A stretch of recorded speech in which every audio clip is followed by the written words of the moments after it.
Let's take the Chiefs.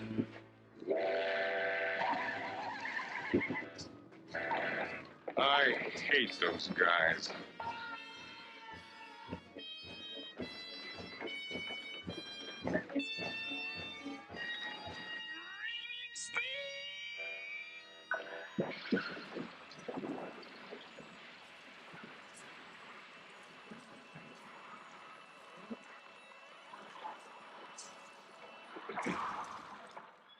Oh boy, is this great!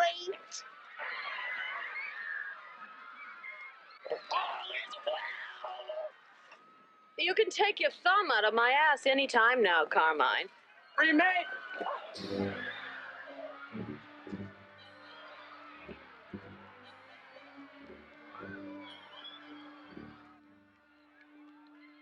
This may seem an inopportune moment to ask, Dean Wormer, but do you think you could see your way clear to giving us just one more chance?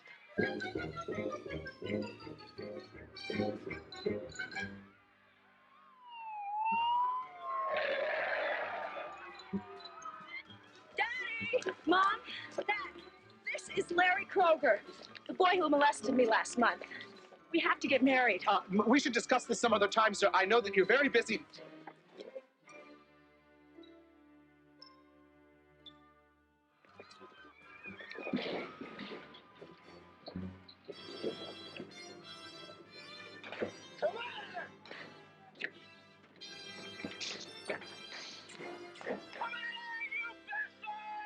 Who is it? You know damn well who it is! I'm sorry. I have to come back later. I'm doing the dishes.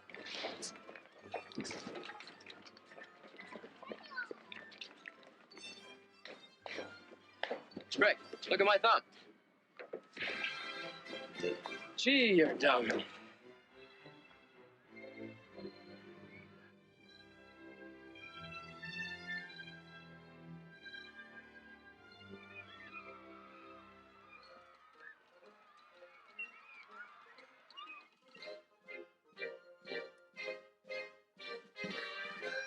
Whoa, bye. Oh, excuse me, pardon me.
Okay. Now I'm really mad.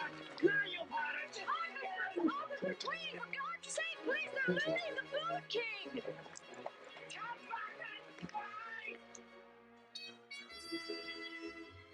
No prisoners.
Let me tell you about some friends I know.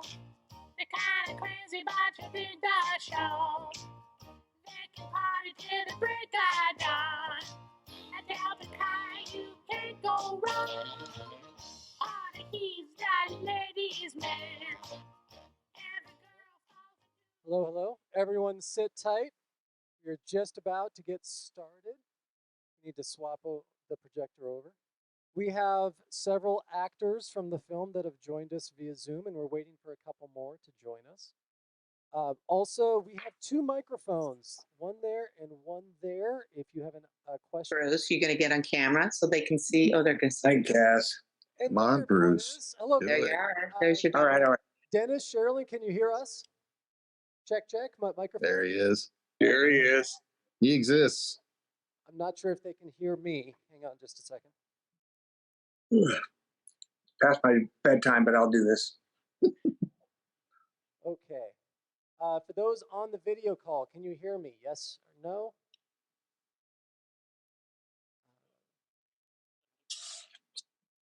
Bear with us. Just a second. Are there to be 9 of us? I know. Are There to be 9 of us on the screen? we supposed to be talking? Black magic. Hello, check, Oh, check. we're Those of not you to on the talk. call, can you hear us? That doesn't seem fair.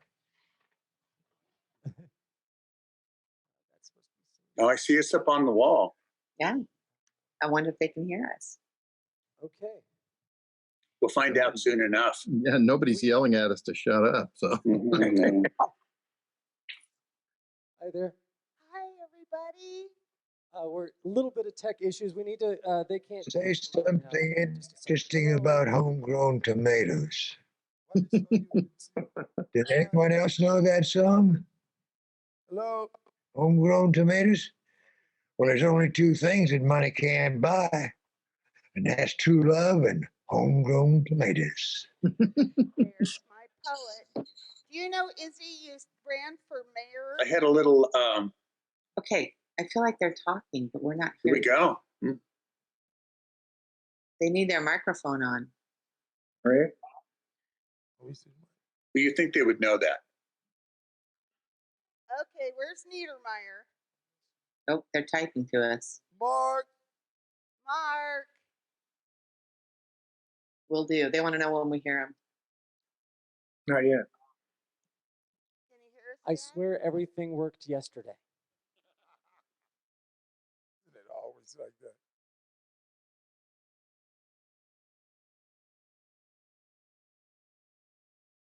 Testing, testing.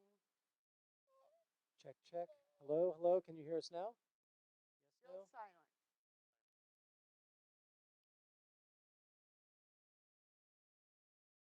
Check, check. Hello, hello. Hearing us now? No. Catherine and Otis, do you two know sign language? Barely. I mean, I did learn something. Yeah, you played a deaf mute once. Yes, but I need to use sign though. But I signed because I did a movie. Hello? with deaf. Oh, How nice of you to drop by. I think I did learn it. Oh, so they can hear us there. You can hear Oh, us. good. That's great. No, we can't hear you. Nope. Is your Zoom microphone on? Are you Actually, your Zoom room has disappeared. Are you still in the chat? Are you still in the Zoom with us? Are you speaking to me, Izzy? I'm talking to Catherine because she can hear us. Oh, Yes, I can- okay. I can I'll get out of this. Yeah, they hear us. But I no longer see their frame for a while. Oh no, I'm seeing their frame. Show of hands, how many people have done this on Zoom calls? Over the Yeah, last 2 I see years? them, but I'm not hearing them. Me. Somebody's Okay. doing something. That's me. Oh, I think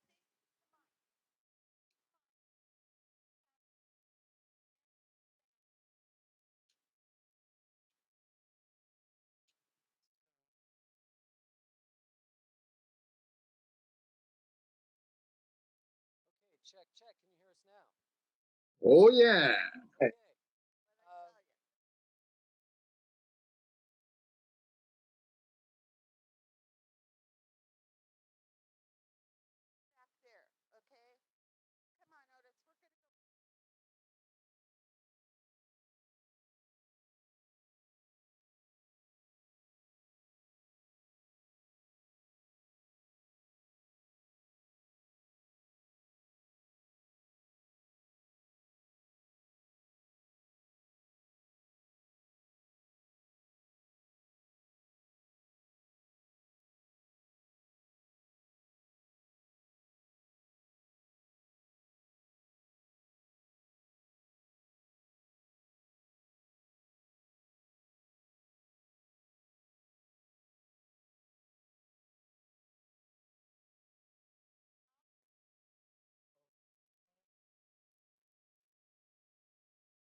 Yeah, Are you getting anything from us, Steve?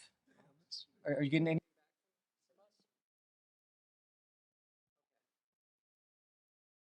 Okay, let's do this. Cheryl and I could hear you. Yay. Why don't you start, my pillow fight girl? What was your favorite moment on Animal House? Oh my gosh. Well, I'm also someone who got mashed potatoes in their hair. Oh, that's right. I remember sitting there being told that, Belushi's going to be a zit. And in my world, up to that moment, a zit just kind of went blah. And so I'm sitting there talking to the guy across from me. You can see the back of my hair. And the first take, when that mashed potato went flying into my hair, into my lap, I had this reaction. I turned and I gave a stare like, what? And everybody laughed. But that wasn't the way the scene was supposed to go. So we had to take another take. But You were such a great actress. well, I did go on. Stole the show. I did go on to be an actor as my career. So yes, there's maybe that. But yeah, the pillow fight scene, that was really fun because there was a young gal who had been asked to be in her underwear during the scene, and she was mortified. What will my parents think? And we had been confused with each other because we looked a lot alike. Mhm. And I kept saying, don't worry about it. Just tell them it was somebody who looked like you. And I spent the whole day saying, it's okay. Think about underwear models and TV ads. You don't think anything bad of them, blah, blah, blah, blah. We're down to the 11th hour. And Catherine comes up and asks her and goes, okay, what's it going to be? And I put in my last 2 cents and I said, go on, it'll be fine. And then Catherine looks at me and goes, oh, and by the way, we need someone else. How about you? And I was like, and it was different because it wasn't me. And the gal looks at me and she goes, well, I'll do it if you do it. You can just say it's somebody who looks like you. I said, that won't work anymore. We're in the same scene. But we did it together. She had a much better figure than me. She ended up in gray slacks. And to this day, everybody thinks I'm the one in the gray slacks. So that's fine by me. So yeah, I don't want to take up, but yeah, it was fun. Well, I want everybody to know that, I was named by Carol Lukens as the godmother of film in Oregon. Carol was the first modeling agency in Portland. But you and your former husband, Bruce, were the backbone of the A-list crew that gave Oregon such a stellar reputation. I won't deny that. Bruce has worked his ass off. Yeah. Yep, and you were right there with us, honey. You two started your careers on Animal House. You know that, and I know that Bruce would love that I talk about him here, but the truth is that Bruce kind of set the tone on the set. And when Jennifer Aniston shot management in Oregon, she bawled her eyes out through a crew party and said that Oregon had the best crew in the whole world. And you were a part of helping form that foundation. Yeah. Just wanted to Yeah, I used to go to Salem and I would be the one that would testify for the film to get the film incentives and the film support. Bruce and I were both home, Oregon born people and got our degrees from U of O. We were not California transplants. And yeah, it was a John Teague. it was a great start for both of us. But Catherine, my other great story, and I told it with these guys earlier, is that I lost track of you. And here we are in the film business, and I'm working on both sides of the camera, in production, on films, and I tell you, I kept bragging about the casting director who was took care of the extras on Animal House. I mean, this woman was amazing. She was so respectful of extras. She knew that we had classes we'd have to go to. She made sure that we were taken well care of. And I remember one day at the EMU, it was a long day, and I would say, "Oh, I have geology for 1 hour. Can I sneak away for an hour?" And she was so organized that she said, "Yeah, I think you got an hour. Come back in an hour. I bet we'll, you know." And I, over the years, I'm just saying, why can't more organizers of extras be that respectful and that good? And I'm working with Phil. I know Phil, transportation. I had no idea that Catherine and Phil were related. I had no idea that Catherine was this amazing casting director that took such good care of us. And when I finally figured that out, my mind was blown. I mean, I was almost embarrassed. It's like, did Phil ever hear me brag about? Oh, honey. But anyway, I'm so grateful that after all these years, I had the chance to reconnect with you and tell you through all the work that I've done, all the sets and shows I've been on, you have been one of the most respectful people to work with, and I can't thank you enough. Anyway, Well, there, I said it. Catherine, can we do a round of introducing all of our guests and the characters that they played, including, I see Joe over here as well. Joe, can you scoot over a little bit so you can get in the shot too? Here, Joe. Squat down a little bit. Anybody And remember? my apologies for the technical difficulties. This is Joe Abbott. He was one of the playboys that was on the float in the parade scene. And we have a great photograph of him that John Bacchus shot. Joe, say hi. Hi. I had the best role in the whole movie, standing behind the Playboy girls. Oh. And everyone knows Otis, of course. A man. Yes. Wayne Jesse. Yes. Okay, so I would like to return and introduce, all right, to the right facing the screen of Sherilyn is Bruce Lundy. Say hi, Bruce. I did make you a little nameplate with a piece of the Animal House. I'm going to send it to you all for Christmas. Oh, thank you, Catherine. Thank you. Okay, and up above is Izzy. He played the janitor. Izzy, say hello. Good afternoon, one and all. Catherine, it's wonderful to see you being treated like you deserve. Yeah. I want everybody to know that Izzy ran for mayor once in the 70s, and his motto was, "If liquor is quick, the liquor is quicker." Okay, so there's us in the middle, and over to this side is Dennis Casalio, who everybody needs to know is like a world famous film critic. Yeah. Well, Yes, you are. If you're followed by Well, Ann yes, friggin' yeah. Richardson and Vanity Fair and all those guys, you're right up there, bro. And Dennis grew up in Lakeview, about 90 miles east of here. that's right. Which is kind of exciting for me because my buddies and I would drive from Lakeview to Klamath Falls at 100 miles each direction just to go to the Esquire Theater, now known as the Ross Raglan. So, you know, we saw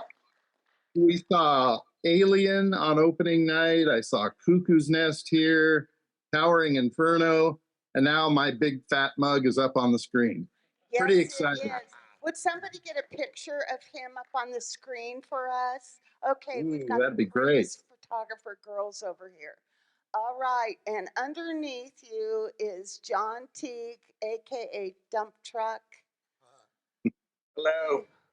In the food fight scene, I thought you were called Mountain, but in the food fight scene, you had a giant tray of hamburgers and mashed potatoes and corn. And you threw it so high that it stuck to the ceiling. So, John, Sherilyn, Bruce, Izzy, Dennis, you made my night being here. Joe, Otis, And our friend Dick from the Kingsman, he did the dance-off contest, but he's had to work tomorrow morning, so he had to drive all the way back to Vancouver from Klamath tonight. So, but he wanted me to say hi to you, and he's sorry he couldn't make it. We also have a very special thing to do. Well, we're going to jump into questions here, and reminders to the audience, we have a microphone there where you can go up and ask a question. But we have something very special that Catherine has given us. And those of you on the call, if you want to jump in on this too.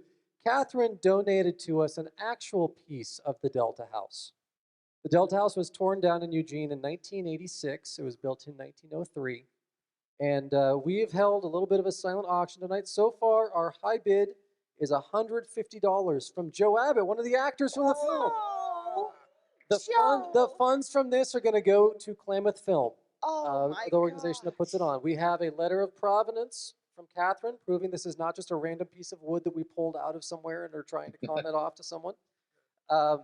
It came from the awning of the balcony from the Delta House. So last chance, if anyone here wants to walk away and say that you could be the last person ever that owned an actual piece of the Delta House from National Lampoon's Animal House, we will take bids from the audience or from the Zoom call. Otherwise, $150 is going to buy it for Joe Abbott. Do we have any bids at all in the audience over $150 for an actual piece of National Lampoon's Animal House? How about anyone from the Zoom call? If not, this belongs to Joe Abbott. And Joe, thank you for the support. Going once, going twice. Joe, thank you so much for supporting Klamath Film. I am jealous that you get to have a piece of the National Lampoon's Animal House. We built a set for the forthcoming toga part, actually built it for when the Kingsman and Otis sang in Portland. And we had all these random pieces from the Animal House. But that piece, there was no match. We couldn't figure out where to put it. So we just kind of hung on to it. And I want to tell you, Kurt, that thanks to you, I have a tiny piece of it for you and for our Zoom guests. And I have one for Otis. So, but it's just a tiny piece of the lintel casing. It's not ornate. And I'm going to teach you about Palladian style. That piece is so precious because it is definitely Palladian style, which that house was. Those windows was from a famous Italian architect who was inspired by the columns of Greece and built into very nuanced round windowsills like columns, and that piece has two round pieces on it. So it's actually an original, over 100-year-old piece of Palladian architecture. And we still have one of the Palladian windows in Cottage Grove, and we're going to be having a heck of a 50th anniversary, so none of you die on me, okay? All right. That's right. This would be the 44th anniversary of the film's release, but 45 years since the film was shot. 1977 was when the film was shot.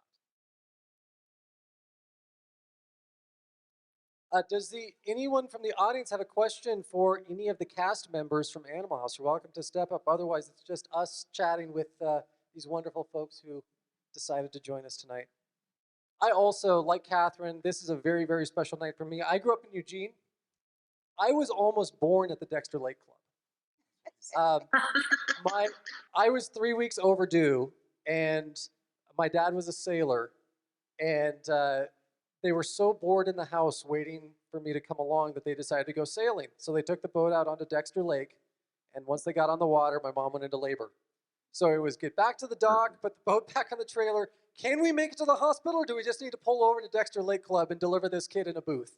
So I feel like day one of my life, National Lampoon's Animal House is at a special place in my heart. So thank you to all of our guests who have joined us, and thank you to our audience and those who dressed in togas especially. This is a night I will never forget as well. Such a beautiful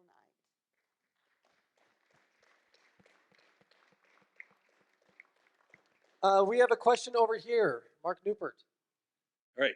Oh, this is going to work. So there's a vibe with you all that it's like, it's a family. You love this thing that you did together.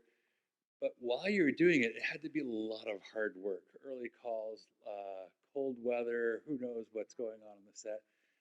When did it change for you from being this thing that you worked through to being something that it became more than that? It became family, it became part of you, or whatever. So when did that change happen? For me, but I can't. You can't hear me. No, we can hear you. Okay. For me, it was not until Catherine started pulling us all together.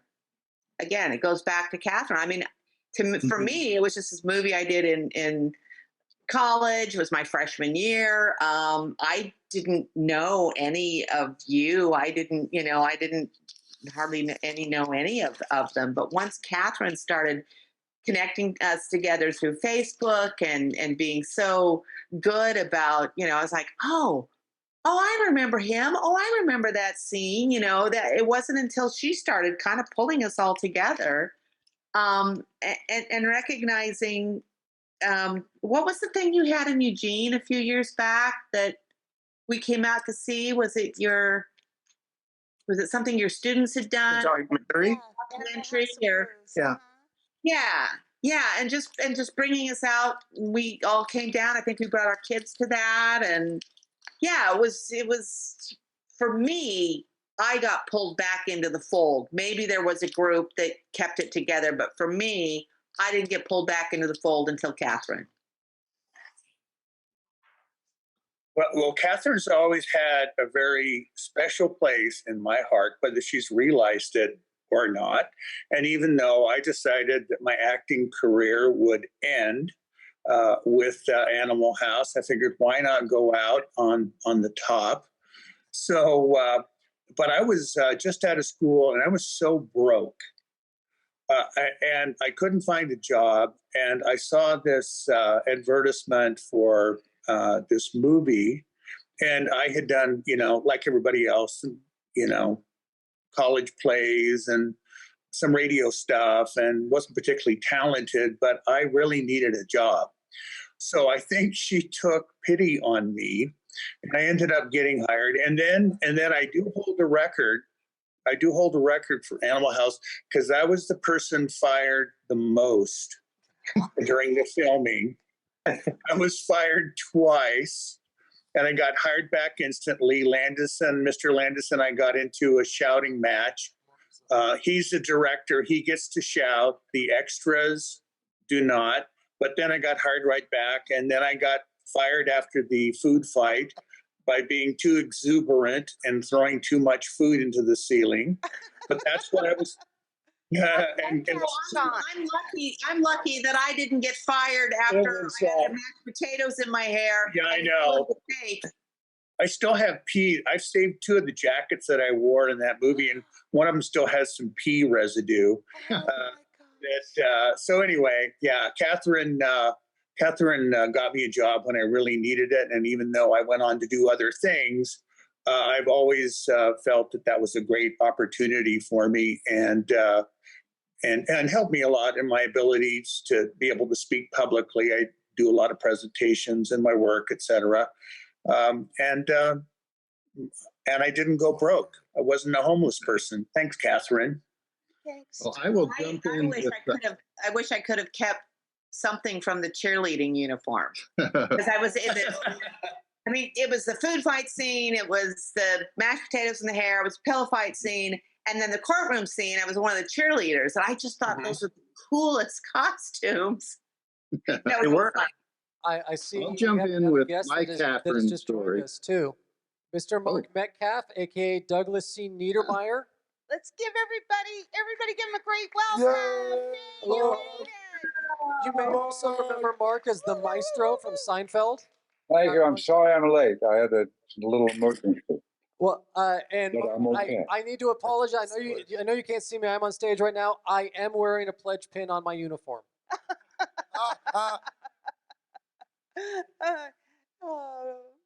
A college sweatshirt uniform. We had a question in the audience back over here.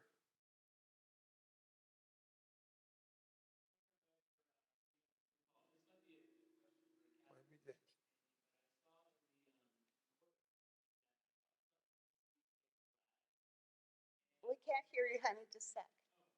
Oh, that mic may not be on. Come on down here with us. Or this microphone over on this side is working.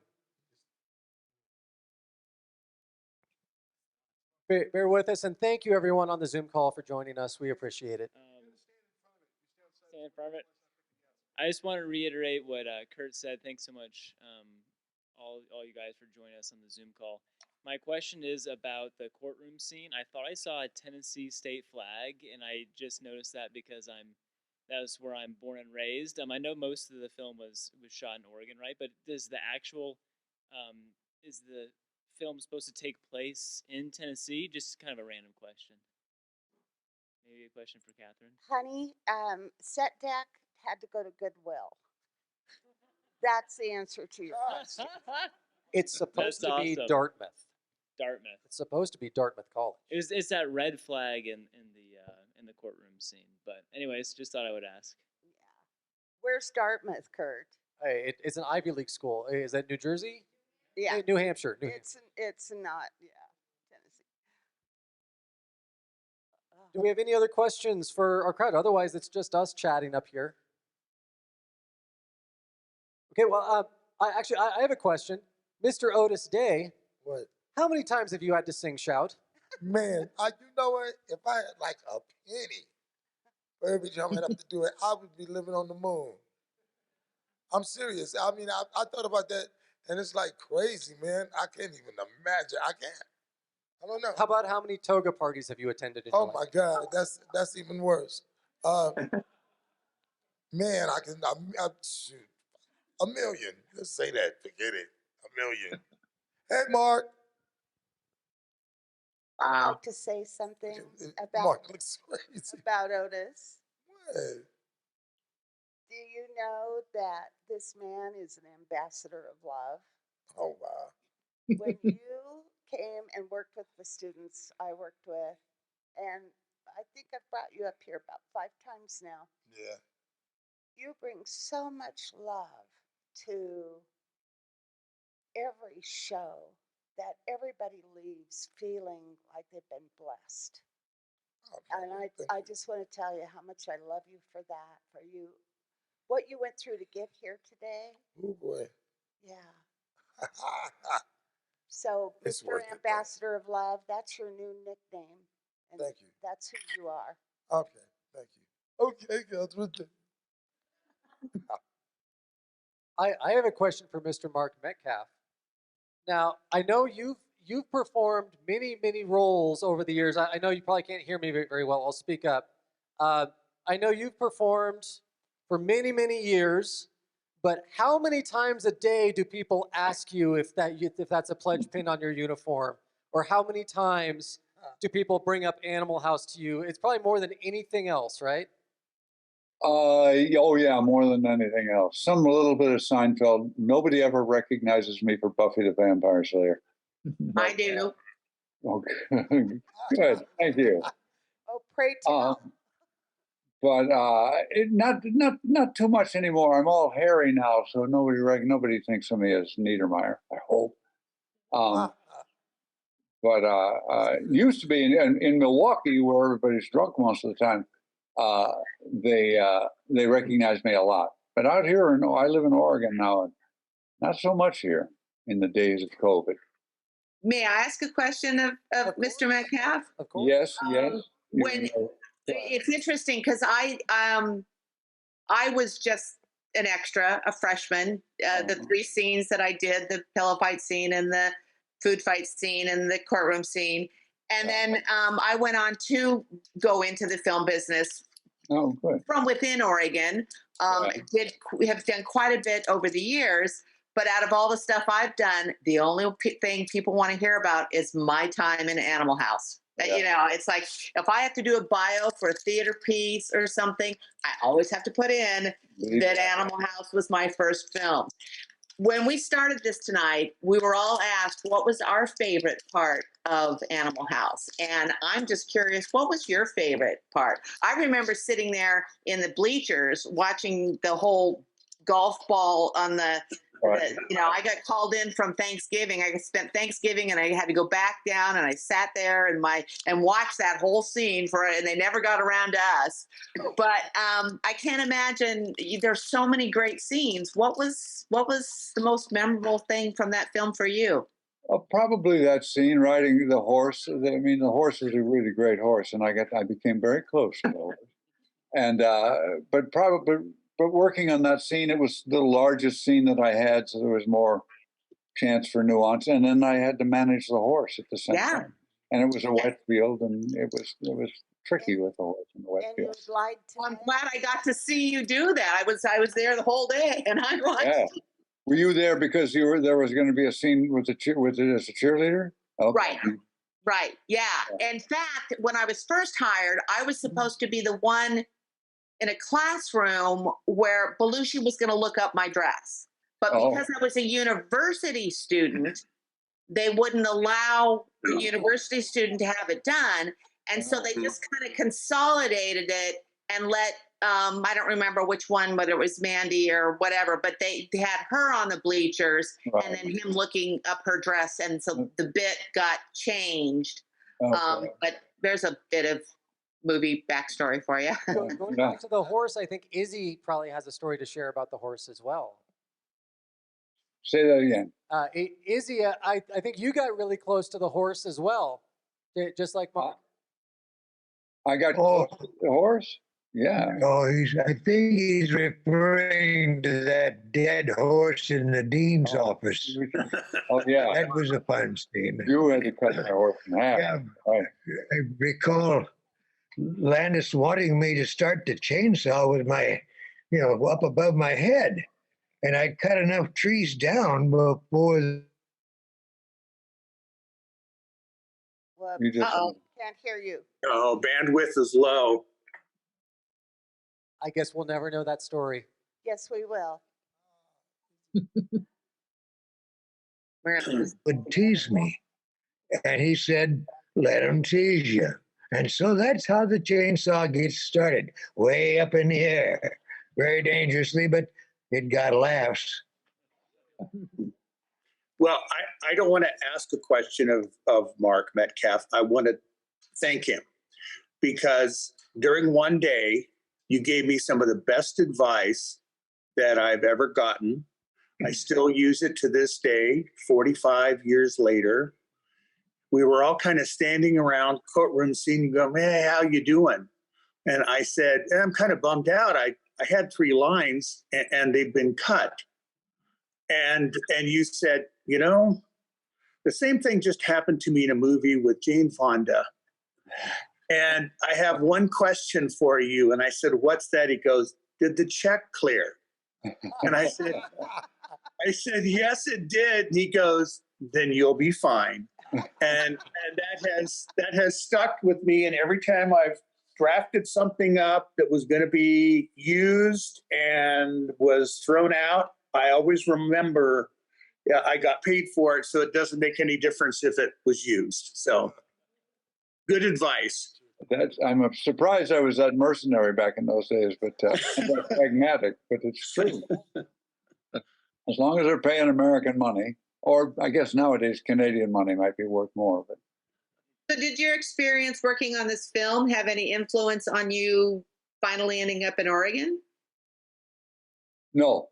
No. I mean, it was, no. I came to Oregon for completely different reasons, but I was happy to come here because I have some history here. I lived up on the mountain during the end of the Vietnam War, and then I came here and made Animal House 10 years later, about 10 years later. I thought you were shot in Vietnam by your own troops.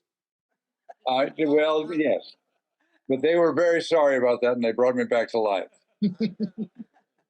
I did another picture with John Landis called The Stupids and played a character called the Colonel. And he and I decided that it was actually Niedermeyer. We had the nameplate said in the script and in the story it was always the colonel, but the nameplate said Niedermeyer. And I had to make up a whole backstory about how Niedermeyer swam up the river. They thought they killed him. He spent a year with Kurtz up in Cambodia, and then he built a raft and paddled himself back across and re-enlisted, rose rapidly through the ranks to the rank of colonel, but was still a bad guy. Oh, that's a great story. Well, you have to have a backstory. You have to have a reason. To John Landis about being able to ride a horse. Oh yeah.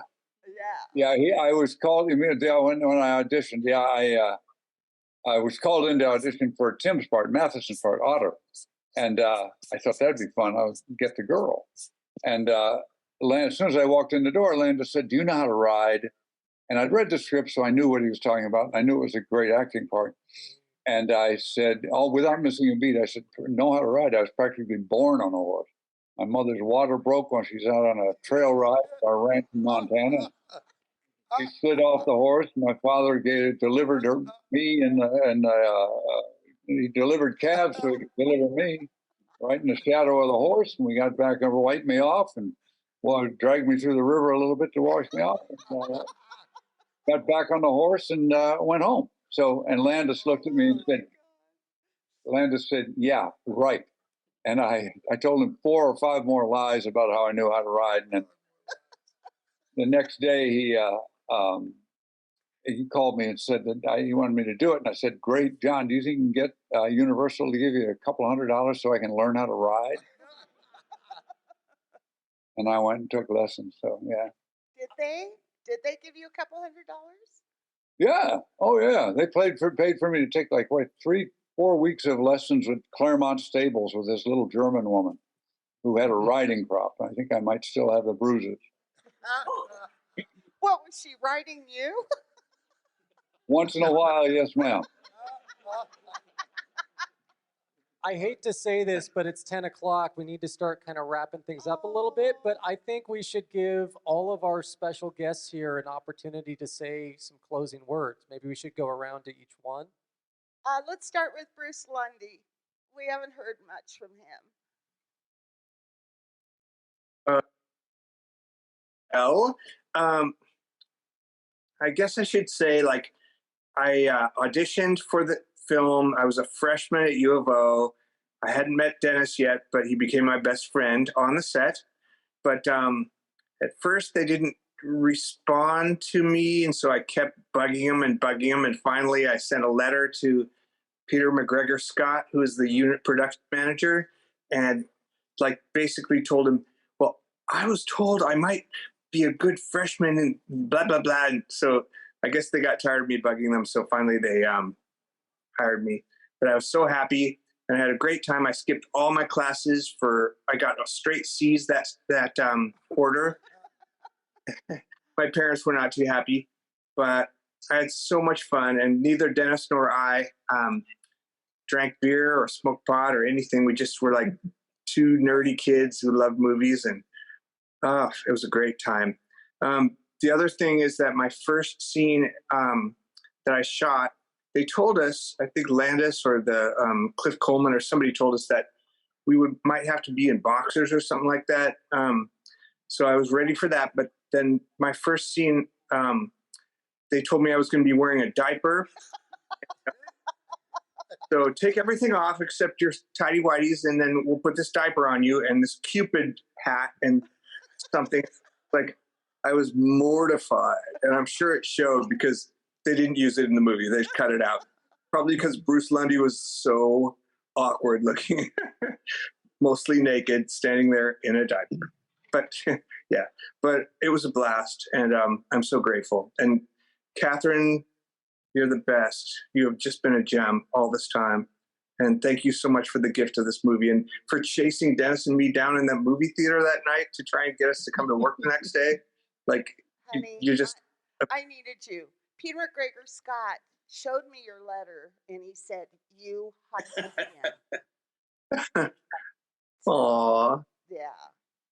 That's awesome. And that meant you were on the special list, and that meant I had to hunt you down in a movie theater to get you to come to work the next day. But you, all of you, were my best people. All of you here. Next one up, Catherine. Well, it's definitely the experience of a lifetime. So thank you. Catherine, who would you like to go to next?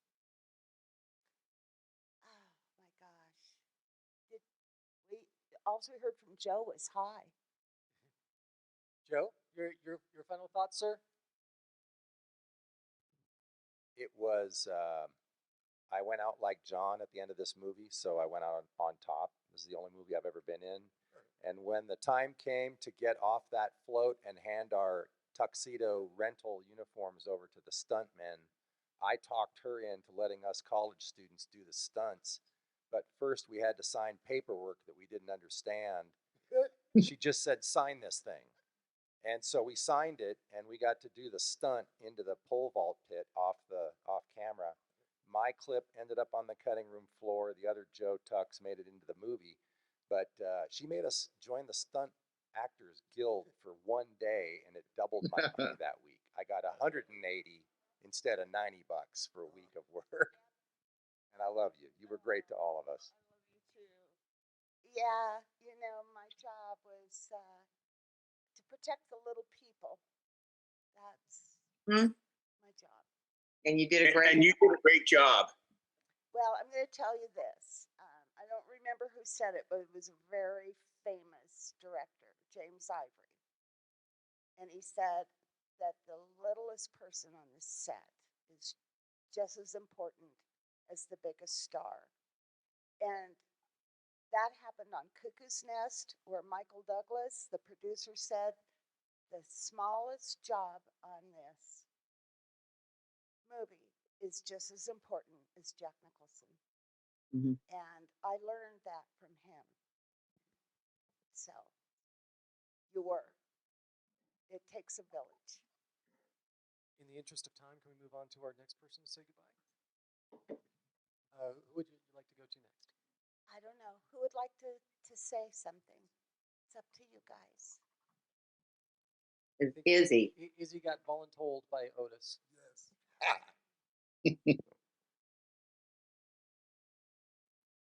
Did I hear my name mentioned? Did someone call for wisdom? I did, Izzy. We wanted to hear your thoughts. Yeah. Catherine, are you listening? Yes. You worked very hard trying to make me a household word. You've gotten me positions in several productions, and I love you. But we don't seem to be winning. I'm still not famous. Keep trying. I love you. Oh, thank you, honey.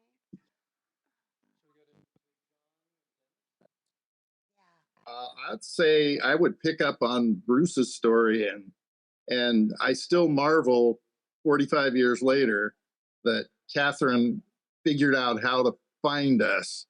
We were at a movie, we were at a double feature of Three Women and Next Stop Greenwich Village. And, so who in the hell would think to look for us there? But she figured it out. And in the middle of the in-between movies, here comes this woman that we vaguely recognized, and it's like, oh my God, it's Catherine. And it's like, it was great because we were on the set the next day and fed my whole sense of paranoia at being watched and being able to be found wherever I went. but it was great. I marvel at that to this day. And it's one of my favorite movies, one of my favorite memories of being on the movie that doesn't have anything directly to do with actually shooting it. My favorite memory, one of my big scenes was I was on the line of pledges that was getting initiated. And so we rehearsed that scene before lunch, and Belushi, going down the line, gave everybody their Delta Tau Chi name. Mhm. In rehearsal, he dubbed me douchebag. And I remember just cracking up and I laughing and then looking up and seeing John Landis and Cliff Coleman just kind of glowering at me like, you idiot, don't crack up on camera. So we go to lunch, and then after lunch, we shot the scene, and I was just terrified that I was going to crack up. So I held it together. He gave me my name on film, and then it was cut out of the movie. So I was worried for nothing, but it was great. You know, just I can't imagine a better way to start college than being on the set of a movie that turns out to be, you know, a comedy classic. Now, I look at that movie not only as what it is in history, but I also look at it as kind of a college yearbook for myself in motion. Because every time I see it, I think about things that I was going through and, you know, things that I was thinking about. Who gets a gift like that? So thank you, Catherine, for, you know, making sure that I got in the door. Oh, guys, thank you so much. Should we go to John or Sherilyn? Yeah. John, how about you? Okay, I'll go. Now we can let Sherilyn wrap it up. But yeah, I've had a similar situation to Dennis and Bruce. I've had people pull me out of movie theaters before, but it usually was the police, and it didn't end up getting a movie role. But I'll tell you, I like to listen and observe people. And so once I got hired, they really couldn't get rid of me. And so I stuck around and did everything that I could do. I sat on the camera wagon. I did props. But the most interesting thing is that we were downstairs waiting for like pre-shooting, and John Belushi comes in, and I was playing foosball. So he comes by and he introduces himself to me like I wouldn't know who he was. And so I said, hi. Oh, yeah. Hi, John. I'm John. He goes, could I play you some foosball? So I'm thinking, well, you know, I'm an ex-college student. I'm going to be able to, you know, just whip him. He beat me so badly. And he looks over at me and he goes, you know, I kind of think you're cheating. And I said, yeah, you're right. I was cheating. I was trying to win. So anyway, that was a good memory. And, you know, we don't have Belushi to talk to anymore, but he certainly went out of his way to share parts of himself. And I would guess that they probably had 6 hours of film for that movie. And I watched just about all of it being filmed. And a lot of it was John just being himself and being creative and singing songs and making faces and stuff. So that's just, you know, that's the thing that probably sticks with me the most. So that's it for me. And I really didn't get arrested in movie theaters. I made that up. So I know that.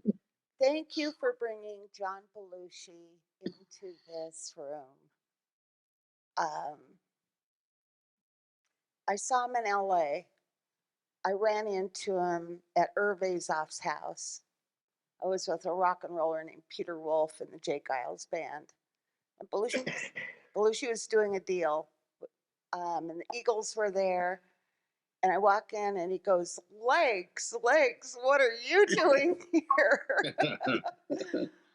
And he told me that the people of Eugene, he hated New York and LA, and he loved the people in Eugene because they were just so real to him. They weren't fake. And I think we gave him some of the best days of his life. I really do. Mm-hmm.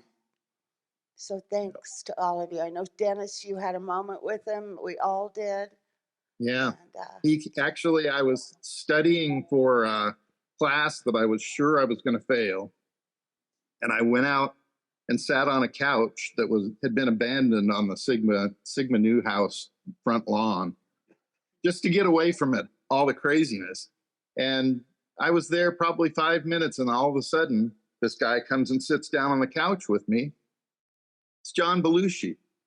And I was just like, I was kind of like nonplussed and starstruck and all that. But I started talking to him and he made me feel really at ease. And, you know, he was asking me about my classes and all this kind of stuff that, you know, most actors on big movies wouldn't, you know, be the slightest bit interested in. But he talked to me and told me dirty jokes, and it was great. It was yet another great memory, you know, that, you know, I would have never expected to have. But he was a very genuine person on that set. Definitely. Yeah, he was. And he, if you were a guy, my stories are not quite so complimentary. I won't go there. well, he did teach me about drinking AR Moro fortified brandy. He told me it's 120 proof. It's bottled in bond. It's 5 years old. It's the best. And thank goodness I no longer drink. So, but he did give me a little drinking advice. So, and I figured he probably knew what he was talking about. Should we go to Sherilyn or Mr. Metcalf? No, the advice. First of all, I just have to say I'm just so excited that I finally got to re-meet the most amazing out of all the film work. Animal House was my first film, and then I went on to do a lot of work on both sides of the camera. And Catherine was always the person I compared all these other people to, because you're right. You treated us all, because you're right, the show wouldn't go on without us. And I carried that into all of the shows that I did. I think the other thing too is I got to hang out with Kevin Bacon for like the whole last half of the show after turning him down like 4 or 5 times. So I have some, you know, great memories from that relationship. And I always knew he would make it. He was my age. He was just out of NYU. And he was like, you know, I'm not a Hollywood guy. I'm going to make it on my own. And lo and behold, he did. It was very cool. I knew he was somebody who was going to be committed in a long-term relationship, just in the way he treated me. So that was really cool. And so aside from the movie and what it taught me going into my continued film is I ended up in Time magazine when the movie came out. And I'm still getting copies from friends who get a copy of it and want me to sign it. I'm like, please, you know, it's like, what? But yeah, I was working with my dad that summer, and the records department had an older woman who had a copy of it, and it was out on there. And the only way you could get to the relaxing room, you know, the room with all the, I'm spaced out now. It's after 1 a.m. for me. Anyway, everyone in the office had to go past her to get to wherever. And have you seen Bill Ford's daughter? Have you seen Bill Ford's daughter? So everybody saw me in my underwear in Time magazine. And I have that to this very day. I was in Time magazine. My mother was an elected official for state of Oregon for years, worked in politics her whole life. And she goes, well, Sherilyn, congratulations for being the first one in the family to make it in Time magazine. What? So yeah, you know, thank you, Animal House. I've got that magazine. I think I'll send you my copy. You can sign it for me, Sherilyn. Well, I remember being measured after I was cast, after those pictures that you sent me, Catherine, that I didn't remember. They were even me. Somebody was taking my measurements, and there was somebody snapping pictures, and somebody said those were for Playboy, but I don't know if they ever made it. I never saw it. I didn't get Playboy. I don't know. I don't know if it's out there or not. No. The only person allowed on the set was Greg. Well, yeah, I You was could make a fortune selling autographed underwear. Well, like that scene with the peeking up the skirt. Once they found out that I was a university student, all of that went, So, Mr. Mark Metcalf. So are we doing, Catherine, are we going to do a 45 Yes. toga party yes. next year? Candace Soulsby's running for mayor of Cottage Grove, and she wants to be an event planner for the 45th. We'll All see. right. We'll see. Mr. Mark Sneak in Metcalf. one last thing. Can I just want to say one last thing, and I want to direct it to Otis. Otis, you're in two of my favorite movies, Animal House, of course, and the other being Car Wash, which I watch. Yeah.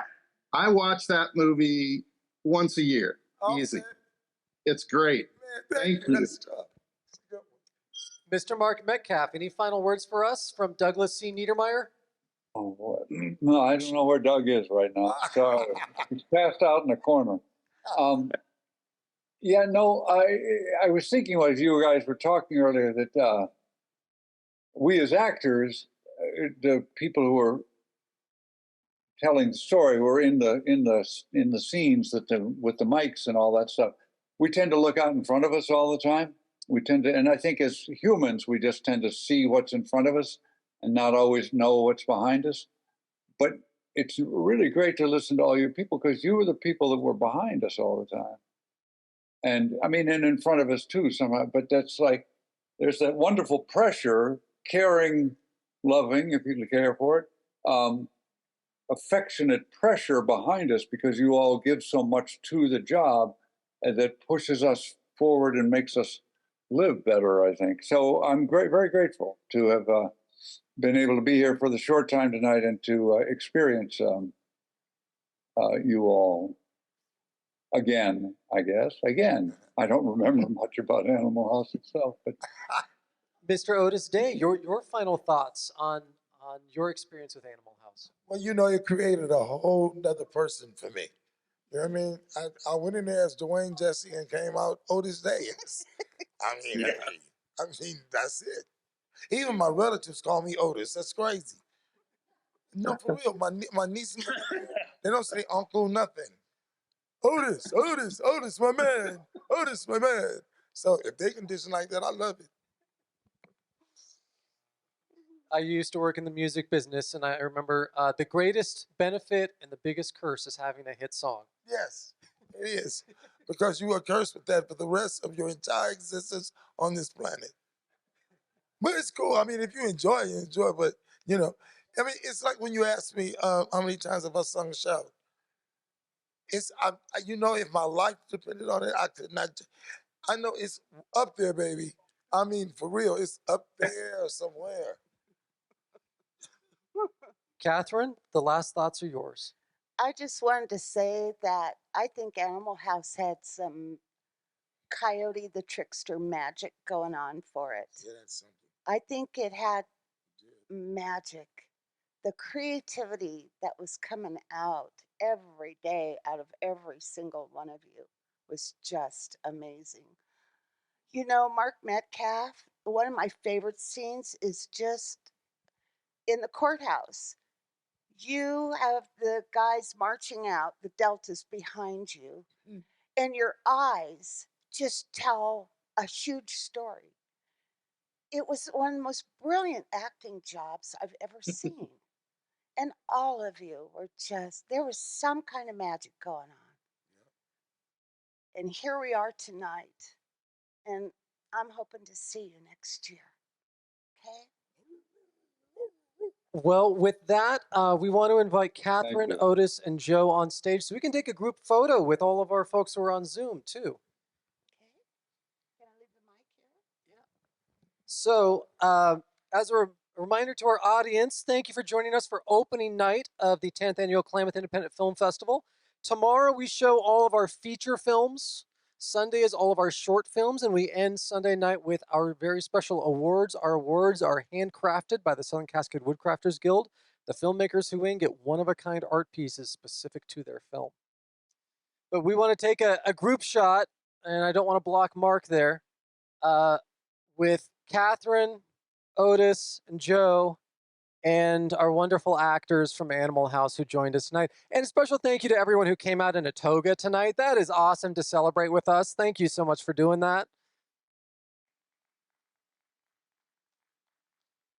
Don't block Mark at the bottom there. But they want to take some photos, and hopefully we see everyone here tomorrow at 10:30 will be our first film, Losing Addison. And I hope that you can celebrate with us Oregon filmmaking for this entire weekend. Thank you so much, everyone, for coming.